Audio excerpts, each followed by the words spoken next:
Ирэх хүмүүс та бүхэн амралтын өдрүүдэд тухтаа сайхан өнгөрүүлж байна уу? Тоон тайм хөтөлбөр энэ 7 хоногт үзүүлсэн гол 2 мэдээлэл та бүхэнд анализ хийж үзүүлэхээр бэлтгэлээ. Монголчууд бидний нутаг дэвсгэрийн хэмжээ 1,564,100 км хавтгай дөрвөлжин талбайтай. За дэлхийн 300-аад улс орноос газар нутгийн хэмжээгээр 18-р орох үзүүлэлт юм. Хүн амын нэгтршлаар 1 км хавтгай дөрвөлжин газарт 2 хүн ноогдож байгаа нь хамгийн бага нэгтршилтэй орнуудаас эхний 5 дугаарт орох үзүүлэлттэй явна. За ингээд харвал манай улс ийм их газар нутагтай хүн ам цөөн нэгтршил баг хэрнээ өнөөгийн Улаанбаатар хотын дүр төрх утаа агарын бохирдол, хөрсний бохирдол, замын төвжрэлгээд үе төмөн асуудал өнөөдөр яагаад бухимдлыг бий болгочоод байна вэ гэдэг асуулт гарч ирнэ. Хариулт нь тодорхой хэрнээ бас ойлгомжгүй. Энэ бол Монгол улс хөгжөөгүй, Улаанбаатар хотын хүн амын багтаамж хүрэлцээгүй, нийслэлийн төлөвлөлт муу байсны илрэл. Улаанбаатар хот 4.7 мянган км квадрат нутаг дэвсгэртэй. 1 км квадратад 262 хүн ноогдож байна. Улсын хэмжээнээс 130 дахин их нэгтрэл нийслэл Улаанбаатар хотод шавж бий болжээ. Одоогийн байдлаар нийслэлийн гэр хороолол 190 мянган өрхөд 740 мянган иргэн аж төрж байна. 95 мянган иргэн нь газраа өөрийн болгож өмчилж авсан байгаа юм. За нийслэлийн иргэдийн 8% нь газраа өмчилсөн гэсэн үзүүлэлт гарч ирж байна. Газар өмчилсөн 10 жилийн хугацаанд хангалтгүй тоо гарч ирж байгаа юм. 2003 оны 5 дугаар сарын 1-ний өдрөөс Монгол улсын иргэнд газар өмчлүүлэх тухай хууль хэрэгжиж эхэлснээс хойш Улаанбаатар хотын газар өмчлөлийн явц нийслэлийн засаг даргын 92 удаагийн захирамжаар нийтдээ 95,940 иргэнд 5,000 га газрыг гэр бүлийн хэрэгцээний зориулалтаар нэг удаа үнгүүгээр өмчлүүлсэн байдаг юм. За та графикаас харж байна. Газар өмчилж эхэлсэн 2003 онд 15 мянган иргэн 2004 онд 25 мянган иргэн газраа өмчилж идэвхтэй өмчилж байсан бол жилээс жилд тасралтгүй буурснаар энэ оны эхний 2013 оны эхний 5 сарын үзүүлэлтээр гэхэд 3100 иргэн газраа өмчилсөн байна. Тэгэхээр иргэдийн хувьд үнгүй юм үн цэнгүй байж иржээ гэж зарим судлаачид энэ байдал дээр дүгнэлт хийдэг. Гэхдээ нөгөө талд газар өмчлүүлэх аргачлал нь дэндүү хүнд сурталтай байсантай холбоотой. Өөрөөр хэлбэл газрыг эдийн засгийн эргэлтэнд оруулах боломжийг бүрэн дүүрэн ашиглаагүйтэй л холбоотой. Учир иймээс нийслэлийн иргэдийн хурлаас өнгөрсөн онд нийслэлийн 52 байршил 15 мянган га газарт 160 мянган иргэнд газар өмчлүүлэхээр баталсан. Энэ ажил яг ямар байдалтай явж байгааг мэргэжлийн хүнээс нь тодруулсныг та бүхэнд үзүүлье. Мэдээж газар маань өөрөө хязгаарлагдмал нөөц байгаад байгаа учраас нэг сая хэллээ 160 орчим мянган иргэн гэсэн өөрчлөсөн тоо бий. За энэ тоо бол яг хэсэгчсэн одоо яг төлөвлөлтүүд маань эцсийн байдлаар боловсруулагдаж батлагдсны дараа яг тоо маань бол нарийвчсан тоо болцоотой тоо маань гарах юм байгаа шүү. 160 мянга гэсэн урьдчилсан ерөнхийдөө тооцоо байгаа. За энэ 160 мянган иргэн одоо нийслэл хоцтох одоо сая гаруй иргэн газар өмчилж аваагүй байгаа. За энэ сая гаруй иргэнээс бол иргэд бол одоо газар өмчилж авах маш их эрэлт хэрэгцээтэй байна. Зарим иргэд бол одоо мэдээж одоо огт газар авч байгаагүй орон сууцчгүй иргэд зөндөө бий. За орон сууцтай одоо цуцлагын зориулалтаар одоо тухайн газрыг өмчлөх гэж байгаа иргэд ч зөндөө бий. Тэр иргэдийн дунд мэдээж маш их хүлээлт байна. Эрэлт хэрэгцээ байна. Тэр утгаараа бол аль болох боломжтой богино хугацаанд энэ бэлтгэл ажлуудыг хийж дуусгаад газар өмчлөлийн ажлаа зохион байгуулж эхлүүлэхээр ингээд төлөвлөж ажиллаж байгаа. Газар өмчлүүлэх ажил одоогоор зогсолт хийсэн байдалтай байна. Өөрөөр хэлбэл нарийн сайн төлөвлөж орчин үеийн зах зээлийн аргачлалаар олгоно гэж байгаа юм. Тиймээс нийслэлийн өмчийн харилцааны газраас цахим хэлбэрээр газар өмчлүүлэх ажлыг эхлүүлэхээр бэлтгэх ажлаа одоо хийж байна. Энэ газар өмчлөлийн ажлыг одоо зохион байгуулж явуулахаар одоо шийдвэрлээд байгаа нэг том одоо асуудал бол энэ газрын одоо өргөдлийг хүлээн авах үйл ажиллагааг цахим хэлбэрээр зохион байгуулахаар төлөвлөж ажиллаж байгаа асуудал байнамаа. За урд өмнө одоо та бүхэн мэдж байгаа за Баянзүрх дүүрэг, Сонгон найрхан дүүрэг 361-ийн гарам гихчлэн иргэдэд одоо гэр бүлийн хэрэгцээний зориулалтаар энэ газар олох үйл ажиллагаа маань маш хүндрэлтэй байдлаар явагддаг байсан л та. Газрын харилцааны албаны үүдэн дээр маш их урт очир дараалал үүсдэг. Хүмүүс гонон одоо очролдог. Очролж өргөдлөө өгч чадахгүй хуцацгаадаг. За нэг мянган хүний газрын асуудал шийдвэрлэх боломжтой газар дээр өргөдөл хүлээж авахд эхний мянган хүний өргөдлийг хүлээж аваад тасалдаг тийм. Өнгөрсөн 10 жилийн хугацаанд газар өмчлөхөд өргөдөл гаргаж дүүргийнхээ газрын албанд өгч урт дараалал ар өврийн хаалга болдог байсан бол цахим хэлбэрээр бүртгэснээр зардал чирэгдэл найраа энэ тэрийг халж тэр бүхэл гадаадд суугаа Монгол иргэд хүртэл интернетээр газар өмчлөх хүсэлтэд илгээж болох юм байна. Одоогоор цахим хэлбэрийг туршаад явж байна. За эдгээр одоо ийм хүндрэлтэй нөхцөл байдлуудыг одоо шийдвэрлэх зорилгоор за энэ төрийн үйлчилгээг түрэгдэх одоо мөн зорилгоор одоо иргэдэд одоо ойлгох чирэгдэлгүй үн цогцол багтай тоглож ингэж явахгүй хэд хэдэн удаа ирдэг ийм хүндрэлтэй асуудлуудыг шийдэх зорилгоор бол энэ цахим хэлбэрээр тусгай одоо програм хангамж хийж одоо энэ өргөдөл хүлээж авах өргөдлийг нь бүртгэх за цаашлаад одоо энэ тухайн газрын одоо өмчлөгчийг одоо сонгох ийм үйл ажиллагааг зохион байгуулахаар бол төлөвлөд за програм хангамж бол бэлэн болсон одоо туршиж үзээд туршилтын шатанд бол бас амжилттай хэрэгжүүлээд ингэж яваад эхэллээ. Газар өмчлөлийн асуудлыг хөндөхөөр мэдээж нийслэлийн газрыг хүн бүртээ өмчлүүлэх үнэхээр боломжгүй. Нийслэлийн удирдлагуудын тооцоолж байгаагаар 52 байршилд 160 мянган иргэнд газар өмчлүүлбэл өмнөх 10 жилд газар өмчлсөн 95 мянган иргэнийг оролцуулаад тооцоход 250 мянган иргэн одоо газар өмчлөх тооцоо гарч иж байна. За цаана нь нийслэлийн 1 сая орчим иргэнд хаана газар өмчлөх вэ гэдэг нь эргэлзээтэй. Гэх мэтлэн газар өмчлөлийг дагаад газрын багц хууль шаардлагдан. Улсын их хурлд өргөн бариад байгаа газрын багц хууль хизээ яаж батлагдахыг одоогоор хэлэхэд бэрх байгаа юм а. Нэгдүгээр бид газрыг өмч гэж үздэг юм байна. Хоёрдугаар бидний одоо соёл маань суурин иргэншлийн үеийн зах зээлийн одоо сэтгэлгээ, бизнес сэтгэлгээ байхгүй байна газар дээр. Өөрөөр хэлбэл энэ одоо барилга гэхэд жишээлбэл хэвлэлийн хүрээлэнгийн одоо зориултаар олгогдсон эрх бүхий барилга байгаа. Бид газрыг олохдоо юу гэж олгодог вэ гэхээр зүгээр эзэмших хэрэгэл олгочдөг. Тэгэхээр нэгдүгээрт бол өмч гэж үзэхгүй байна. Хоёрдугаарт энэ газрыг зах зээлийн утгаар нь ойлгож чадахгүй байна. Гуравт нь энэ бүхэн тохирсон эрх зүйн одоо зохицуулалт хараахан хөгжиж чадаагүй байна. Өөрөөр хэлбэл газрын багц хуулийг улсын их хурлд засгийн газар өргөн барьсан байгаа. Хуульд бол эдгээр зүйлүүдийн зохицуулалтыг бол бид оруулсан. Өөрөөр хэлбэл мэдлэгтэйгээр орон нутагт байгаа иргэдэд зориулсан төлөвлөлтийг хийж бүх салбар хамтарч төлөвлөөд улсын их хурлаар баталгааждаг төсөвтэй ийм одоо газрын харилцаа байх ёстой гэдэг ийм тогтолцоог бол бид хуулиндаа томьёолж оруулсан байгаа. За хууль бол одоо их удаж байгааг бол та бүхэн мэдж байгаа. Монгол Улсын иргэнд газар өмчлүүлэх тухай бие даасан хуулийг Монгол Улсын их хурлын 2002 оны 6 дугаар сарын 28-нд гаргасан байдаг. Монгол улс анхудаа өөрийн иргэдтэй газар өмчлүүлэх эрх зүйн үндсийг тавьсан энэ түүхэн шийдвэр хэрэгжиж эхлээд 10 жил өнгөрлөө. Гэр хорооллын газрын бүртгэл тоолохын үр дүндээ нийслэлийн хэмжээнд 84 мянган өрх, 68 мянган хашааны 3400 га талбайд орсон суудгаа гэсэн тооцоо гарсан байна. Энэ тоо бол нийтийн эзэмшлийн талбай ороогүй тоо юм. Үүнээс тэг зууны 5 га хүртэлх талбайтай хашаа 43 мянга буюу 64% байна. Харин тэг зууны 7 га хүртэлх талбайтай хашаа 13 мянга буюу 19%-ийг эзлэж байна. Тэг зууны 7 гаагаас дээш нь одоо хашаа барьсан байгаа 11 мянга буюу 16%-ийг одоо бүрдүүлж байна. Тоогоор харах юм бол газар өмчлөх ажил маш бүрхэг тодорхойгүй төлөвлөлтөй явж ирсэн нь тод харагдаж байна. Газрыг бид олохгүй олгож байна. Газар аав гэдээ өгж байна. Тэгэхээр газар Улаанбаатар хотод монголчууд юу гэж хэлж байгаа нэхэр газар байхгүй гэж хэлж байгаа. Тэгэхээр юу гэсэн үг вэ гэхээр бид хоосон газар дээр газрын менежмент буюу газар зохион байгуулалт хийж 20 жил явсан гэсэн үг. Хоосон газар дээр. Тэгэхээр зах зээл хөгжсөн оронд яадгүй. Хоосон газар дээр биш. Тухайн одоо зах зээлийн цаг үед зах зээлийн шалгуур даах бизнесийн үйл ажиллагаа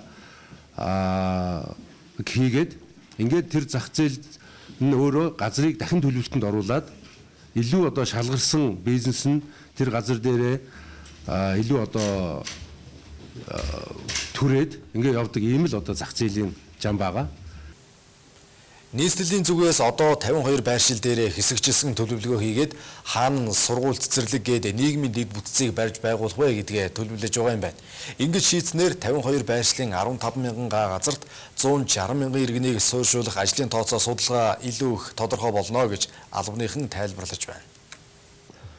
Энэ нь бол хэсэгчсэн ерөнхий төлөвлөгөө босруулж байгаа. За хэсэгчсэн ерөнхий төлөвлөгөө бол босруулж байгаагийн одоо гол ач холбогдол нь юу вэ гэхээр тухайн байршил дээр одоо хаана нь сургууль цэцэрлэгээ байрлуулах юм. Орон сууц нийтийн зориулалтын орон сууцууд нь хаана байрших юм. Амны одоо тоглог амны орон сууцууд нь хаагаараа байрших юм гэж төлөвлөлтүүд маань эцэслээд батлагдаад гарч ирснээр одоо иргэдэд өмчлүүлэх ажил эхэлж цаашлаад одоо барилгажуулах ажил маань бол зохион байгуулалт одоо явна ийм төсөөлтөөр одоо ажил явж байгаа гэж ойлгож байна юм шиг. За ингээд 250 мянган иргэнд газраа өмчлүүлээ гэж бодъё. Орон сууцнд амьдардаг 227 мянган өрхийн 500 мянган орчим иргэнийг газар өмчилж авахгүй гэж төсөөлөх юм бол газар өмчилж авах шаардлагатай 500 мянган иргэн гарч ирнэ. Тодорхой хэлбэл гэр хорооллын 190 мянган өрхийн хашаанд хаяа залган орших айл өрхүүдийн асуудлыг яаж шийдэх вэ гэдэг эргэл зүйтэй асуудал гарч ирнэ. За тэгвэл дахин төлөвлөлтийг хийж гүйцэтгэж байгаа гэр хорооллыг орон сууцчлуулах төслийнхэн иргэдэд ийм тайлбар өгч байгаа юм байна. Дахин төлөвлөх, барилгажуулах хувилбараар бол нийслэлийн хэмжээнд бол 18 компани одоо гэр хорооллын дахин төлөвлөлтийн үйл ажиллагааг эхлүүлээд тухайн байршил дээр амьдарч байгаа одоо өрхүүдийнхаа газрыг чөлөөлөөд тэн дээр бол барилгын үйл ажиллагаа явагдаж байна. Энд бол тухайн байршил дээр нь байгаа айлын хашаанд байгаа айлууд энэ одоо бид нар яах вэ гэдэг ийм асуудал бол их тавигдж байгаа. Тэгэхээр манай зүгээс юу гэж хариулж байна вэ гэхээр нийслэлээс бол одоо бол 52 байршил дээр 15 мянган газрыг тийм ээ одоо 160 гаруй мянган иргэдэд бол өмчлүүлэх одоо ийм бэлтгэл ажил явагдаж байна. Ингээд үгнээд харуул нийслэл Улаанбаатар хотод Монгол улсын хүн амын 46% буюу 1 сая 200 мянган хүн оршин сууж байгаа. Энэ хүмүүсийн дөнгөж 8% нь газар өмчилж авсан байна. За улсын хэмжээнд 10 гаруй хүн хувьтай л явж байгаа газар өмчлөлийн асуудал ийхүү тоогоор харагдаж байна. Улаанбаатар хотын газар өмчлөлийн өнөөгийн байдлыг дүүрэг бүрээр нь та бүхэнд бас харьцуулж харуулъя. Баянгол дүүрэгт 5617 иргэнд өнгөрсөн оны байдлаар 246 га газар өмчилж авсан байна гэсэн нэгдгсэн одоо үзүүлэлтийг харуулсан байна. Тэгэхээр Баянзүрх дүүрэгт 22 мянган иргэн 1140 га газрыг өмчилж авсан байна. Сүхбаатар дүүрэгт 9550 иргэнд 472 га газрыг өмчлүүлсэн бол Сонгон хайрхан дүүрэгт 26500 иргэнд 1477 га газрыг өмчлүүлсэн байна. Чингэлтэй дүүрэгт 15500 иргэнд 765 га газар, Хаанл дүүрэгт 10565 иргэнд 561 га газрыг өмчлүүлсэн бол Багнуур дүүрэгт 27062 иргэнд 177 га газрыг өмчлүүлсэн байна. Харин Багхангаа дүүрэгт 217 иргэнд 14.8 га газрыг, Налаах дүүрэгт 3161 иргэнд 167 га газрыг тус гэр бүлийн хэрэгцээний зориулалтаар өмчлүүлсэн байна. Бас хуулинд заасан 700 м² газрын 25% хүртэлх газар эзэмшиж байгаа 240 иргэн тэг зооны 7 га газрыг засгийн газраас тогтоосон үнээр буюу 1 м²-ийг 13,200 төгрөгөөр өмчилж авсан байгаа юм. Монгол улс зах зээлийн эдийн засгийн харилцаан шилжснээр иргэд хувийн өмчтэй болох үе таалга нээгдэж өөрийн өмчийн үл хөдлөх хөрөнгийн доорх газрыг эзэмшиг ашиглах бас өмчлөх хэрэгтэй болсон юм. Өмчилсөн газрыг үл хөдлөх эд хөрөнгийн бүртгэлийн тухай хууль тогтоомжинд заасны дагуу улсын бүртгэл бүртгэж хууль ёсны өмчлөгч болсноор түүнийг эдийн засгийн эргэлтэнд оруулж худалдаалах, өв залгамжлуулах, бэлгэлэх, барьцаан тавих зэргээр ашиглаж байна. Өмчилсөн газраа эдийн засгийн эргэлтэнд оруулах зорилгоор 2004-өөс 2011 оны хооронд давхардсан байдлаар 14800 иргэн өмчилсөн газраа барьцаан тавьж банкнаас зээл авсан байдаг юм байна. Газрын үн цэн цаашдаа нэмэгдэх нь гарцаагүй. Тиймээс өөрийн гэсэн газартай байхад аяанда дэд бүтцийн асуудлууд шийдэгдэх нь дамжиггүй юм. Учир нь нийслэлийн удирдлагууд газрын биржтэй болох тухай өнгөрсөн оноос эхэлж ярьж эхэлсэн. За мэргэжлийнхний хэллэгээр бол нийслэлийн газрын нэгдмэл сан буюу нийслэлийн нийт талбай 470.4 мянган га байна.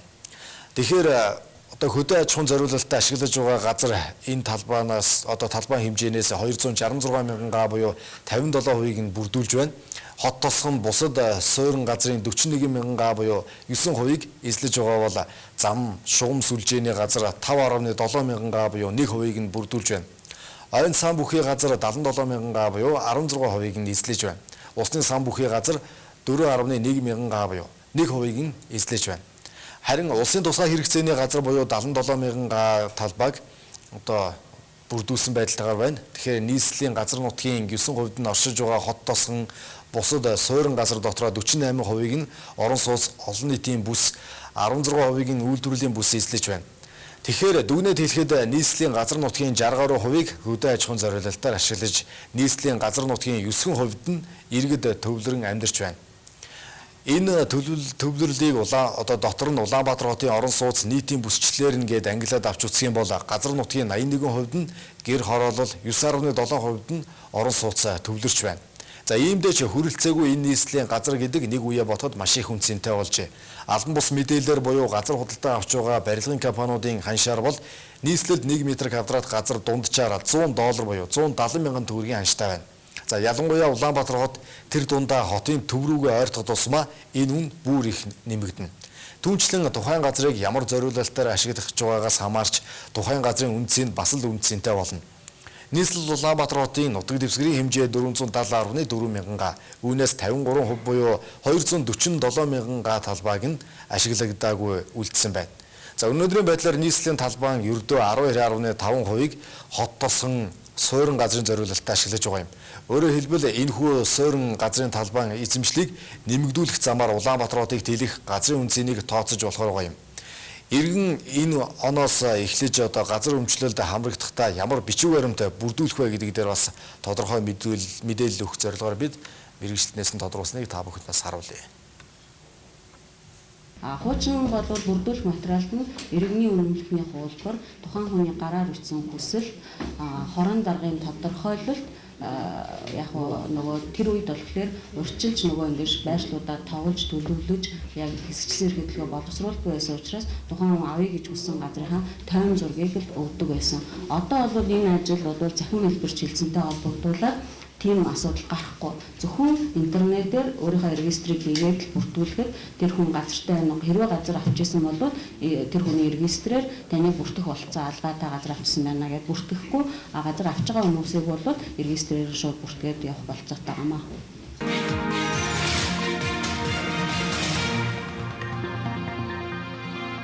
Анхаарлаа дулж байгаад баярлалаа. Та бүхэнд тоймтой 2 мэдээллийг тоогоор лавшруулж үзүүлж байна. Газар өмчлөл ийхүү одоогоор айхтар урагшилсан байдалтай явахгүй байна.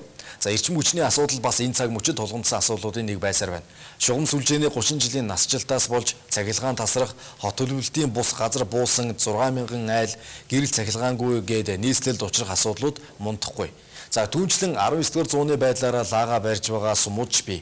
Эрчим хүч гэдэг нь дулаан, цахилгаан гээд та бидний хэрэглээний 2 дугаарт ордог чухал хэрэглээ юм. Та бидний амьдралын хэрэгцээний 31%-ийг хүнсний бүтээгдэхүүнүүд эзэлдэг бол 14%-ийг эрчим хүч эзэлдэг. За ингээд харвал дулаан цахилгааныг хэрэглэхгүйгээр та бид нэг хором өнгөрөөхөд бэрх цаг үед амьдарч байна. Дулаан эрчим хүчний үйлдвэрлэлийг нэгтгэхэд эрчим хүчний систем гэж мэргэжлийнхэн томьёолдог. Эрчим хүчний нэгдсэн системийг дотор нь ангилж харах юм бол төвийн эрчим хүчний систем, баруун бүсийн эрчим хүчний систем, алтай улаастын эрчим хүчний систем, дорнод бүсийн эрчим хүчний систем гэсэн 4 системээс бүрдүүлдэг. Дулаан цахилгааныг хамтд нь үйлдвэрлэдэг 8 станц өнөөдрийн байдлаар манай улсад ажиллаж байна. Төвийн эрчим хүчний системийг бүрдүүлж үйлдвэрлэж байгаа эрчим хүчийг харцгаая. 2 дугаар дулааны цахилгаан станц өнөөдрийн байдлаар 18 мегаваттын эрчим хүч үйлдвэрлэж байна. 3 дугаар цахилгаан станц 94 мегаваттыг үйлдвэрлэж байгаа бол 4 дугаар дулаан цахилгаан станц хамгийн ихийг буюу 420 мегаватт эрчим хүчийг өнөөдрийн байдлаар үйлдвэрлэж байна.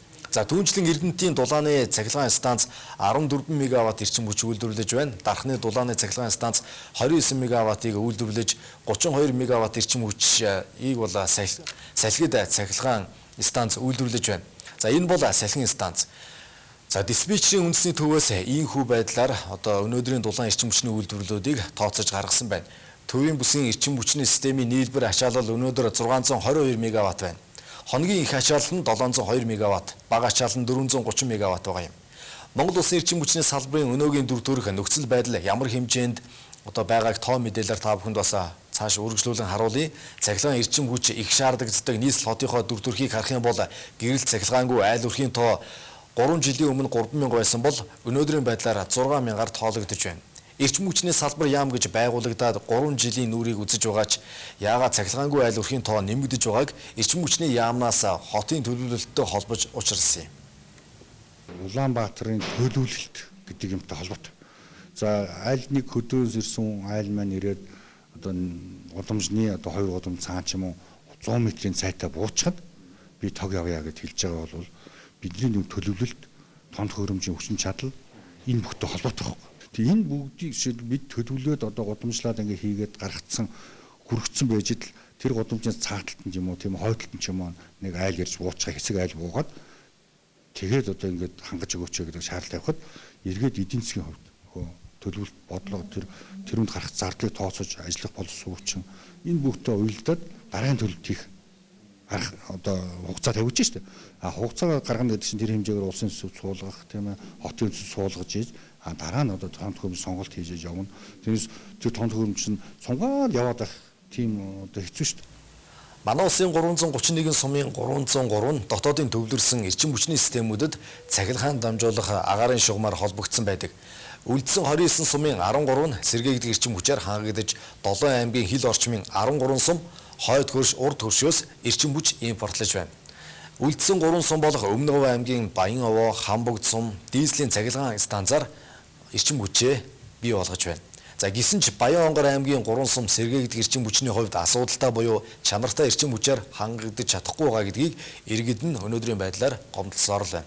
За Монгол улсын эрчим хүчний үйлдвэрлэлийн дийлэнхэн дулааны цахилгаан станцаар нүүрс шатааж бий болгож байгаа. 160 тэрбум тонн нүүрсийн нөөцтөөгөөр дэлхийд дээгүүрт ордог манай улс цахилгаан эрчим хүч дулаанаа энэ их нөөцөөр хангаж чадахгүй л байгаа юм. За цахилгаан дулааныг бий болгох шинэ их усүр буюу станц барьж байгуулаагүйтэй л холбоотой. За яагаад байхгүй вэ гэвэл барьж байгуулаагүй учраас тэр 1 2 3 4-р дулаан цахилгаан станцууд нь социалист нийгмийн үеийн үлдээсэн баялаг. За гэтэл зах зээлийн нийгэм рүү шилжиж хувийн байшин барилгуудыг ихээр барьж байгаа нь эрчим хүчний хэрэглээг жил дунджаар 8% өсөлттэйгээр бий болгож байна. Энэ байдлаараа импортоор авч байгаа эрчим хүчний хэрэглээг нэмж тооцооч 2014 оноос эрчим хүчний дутагдлалд орох эрсдэл бий гэж энэ салбарын зарим нэг шинжээчид тодорхойлдог. За манай улсын аж үйлдвэрлэлийн салбарын бүтцийг аваад үзэх юм бол 2000 онд эрчим хүчний салбар нийт аж үйлдвэрлэлийн 17% эзэлдэг байсан бол 2012 оны 11-р сарын байдлаар 8% хүрч буурсан юм. За энэ бууралт нь уул уурхайн салбар эрчим хүчний салбараас илүү их хурдтайгаар өсөж байгаатай холбоотой. За эрчим хүчний салбар буюу цахилгаан, дулааны эрчим хүч үйлдвэрлэлт, усан хангамжийн үйлдвэрлэл жил дунджаар бодит байдлаар 5% өсдөг байгаа юм. Эрчим хүчний салбарын том онцлог нь энэ салбарын бүтээгдэхүүний нийлүүлэлт үнэн төрийн зохицуулалттай учир өрний гинжин хэлгээсэнд орох, иргэдийн амжиргаанд нөлөөлөх монопол байдалтай салбар юм. Хөгжлийн төлөвлөлтийг харах юм бол 2020 он гэхэд нийслэл хотод 30 орчим томоохон орон сууцны хороолол баригдсан байх төлөвтэй байна. Гэтэл энэ их бүтээн байгуулалт ард иргэдийн орон байрыг хангах дулааны асуудлыг шийдэх шаардлага манай эрчим хүчний салбарын өмнө тулгарч байгаа хатуу даваа юм. За үүнд ойролцоогоор 3 дугаар дулаан цахилгаан станцыг 2 дахин нэмэгдүүлсэнтэй тэнцэх хэмжээний эрчим хүч шаардлагатай гэсэн тооцоо бий. Манай улсын эрчим хүчний салбар зах зээлийн нийгэм рүү шилжээд 20 жилийн хугацаанд 1.80 төгрөгийн өрийн сүлжээтэй болсон байсныг 4 жилийн өмнө засгийн газар болоод улсын хурлаар шийдвэрлэхээр энэ салбарыг зах зээлийн жамаар нь зохицуулах тогтоол гаргасан байдаг. Өөрөөр хэлбэл эрэлт нийлүүлэлтийг дагаад элдв дарамт багтаагаар үн нэмэх ажлыг хийж байгаа гэсэн үг. Хүн амын 40% нь орсон суудаг нийслэлийн хувьд дулаан эрчим хүчний хэрэглээ хурдтай нэмэгдэж хангахад бэрх асуудал өнөөдөр ч гэсэн байсаар байна. За одоогийн байгаа дулаан хангамж бол нийтдээ 3 станцын хэмжээгээр бол 1585 гикалорийн хүчин чадалтай байдаг. Саяны энэ үйл бол үндсэндээ бол хэрэглээ хойсорлогч хүчин чадал хоёр бол үндсэндээ тулсан байгаа. За саяны нэр дэвшигдсэн ажлууд хийгдэх юм бол бас тодорхой хэмжээнд тухайлбал одоо Баян зүрх дүүрэг чиглэлд хүлээгдэж байгаа нэлээд олон орон сууцны хороолууд үйлдвэрч хан газрууд бол бас төлөвлөсөн дулаан хангах болцоо бүрднэ. Өнөөдрийн байдлаар хотын дулааны хангамж нь 3 их усрээс хангагдж байгаагийн 56%-ийг 4-р дулаан цахилгаан станц, 40%-ийг ТЭЦ-3 үлдсэн 4%-ийг 2-р цахилгаан станц хангаж байна. За энэ 3 станц нь нийлээд 7800 барилгыг дулаанаар хангадаг. Бас дулааны шугам нь газрын дээр доор байрладагаас шалтгаалж насжилтын хувьд 25-аас 30 жил гэж тооцогддог. За ингээд манай улсын цахилгаан эрчим хүчний үйлдвэрлэлийн бүтцийг харах юм бол эрчим хүчний үйлдвэрлэлийн 79%-ийг дулааны цахилгаан станц бий болгож 18%-ийг гаднаас импортлож 1%-ийг усан цахилгаан станцаас үйлдвэрлэж тэг 109%-ийг дизель цахилгаан станц үйлдвэрлэж байх юм. Цахилгаан эрчим хүчний үйлдвэрлэл жил дунджаар 141 сая кВт цаг буюу 5% өсөлттэй явж байна. Ингэснээр 2012 онд гихтэл 4 тэрбум кВт цагт хүрсэн юм.